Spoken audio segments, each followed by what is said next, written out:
Domantas Sabonis dug the grave of the Kings.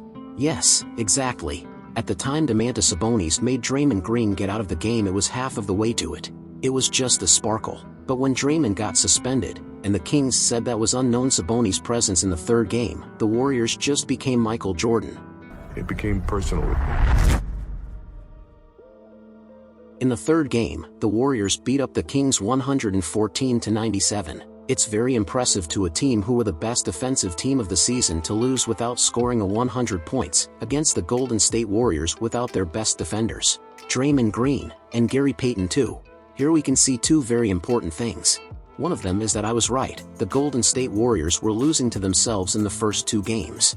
The number of the turnovers and the lack of rebounding that they had in Game 1 and 2 didn't repeat itself in Game 3. The Warriors changed what they said they needed to change in post-games interviews of Game 1 and 2. Guarding the ball. You gotta be patient. Rebound. We needed a little more spacing. After that, we also can see why there was this lack of points in their performance. While Domantas Sabonis kept an average of their points per game, Malik Monk only did 4 points in Game 3, attempting 9 shots, and only doing 1. This game was the turning point for the Golden State Warriors. After Sabonis' and Green's suspension, the Warriors knew that was the opportunity to win the series. So, if they win this game without their two big defenders, the Kings will fall apart and the emotions would go down, letting their lack of playoffs experience talk loudly and chaotic. But well, it wouldn't be just that, otherwise I would be forgetting the Kings' biggest piece. Mike Brown. Yes, the guy who turned around their game and made them go to the playoffs after 16 years. Brown knows very well the Golden State team. He was the assistant coach of them for 6 years, starting in 2016 until 2022. Brown knew that the Kings needed this Game 4, so this way, they would have the Warriors in the palm of their hand in the next game in Sacramento. The Kings coach was their best mind to let them win in the Chase Center. But this time it might be harder. Draymond was back in the game and the Kings would be aware how to deal with him on the court. Green might be a problem. In fact, if all this changes on the course of the series, and knowing the capability of Brown, Steve Kerr teases him before the game. Hey Mike, we got all new plays now. You don't know any of them. We got all new plays. Hey, you know these guys so well. But it seems the Kings were prepared to deal with it.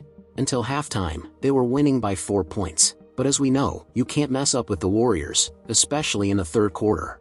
Are you doubting me? Ask Kevin Durant and Russell Westbrook how was Game 7 of their series against the Warriors after halftime.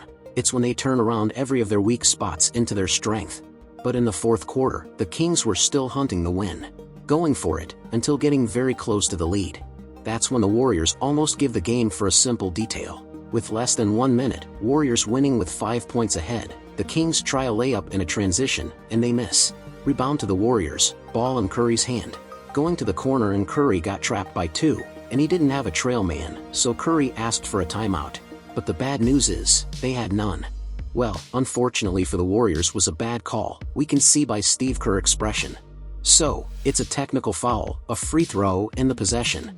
After making the free throw, the possession came to them and De'Aaron Fox did this deep 3. Game was 126-125. Back-to-back, Warriors possession. Curry will try to fix his error with a floater in. He misses. Final possession to the Kings. Fox passes to Barnes in. And that's it! The Warriors survive! Very similar to Wiggins on Game 1, isn't it?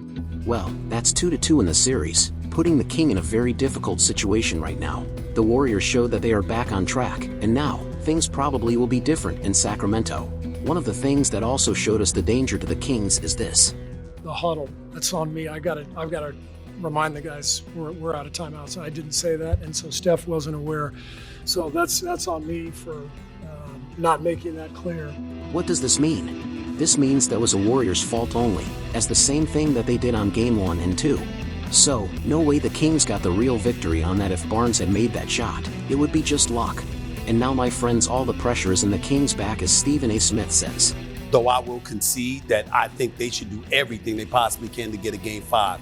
Why? Because now the pressure is on the Sacramento Kings. Their youth comes into play. So, if the Warriors win the next game, Sacramento will fall apart emotionally, and I really doubt that they can stand up and win Game 6. So seeing this right now, I don't think it was worth all that Sabonis acting over Draymond Green. It was just a dig in their own grave. Sabonis poked the bear, and now they are really in trouble. Like you said, it's a great opportunity. We know we have to win one in that building to get out of this series.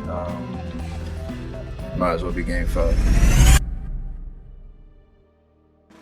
And also one more thing, if you like this video, please subscribe. I am a very small channel and want to bring more content for you, so please help me to reach the goal of 1,000 subscribers. Thank you, and I see you in the next video.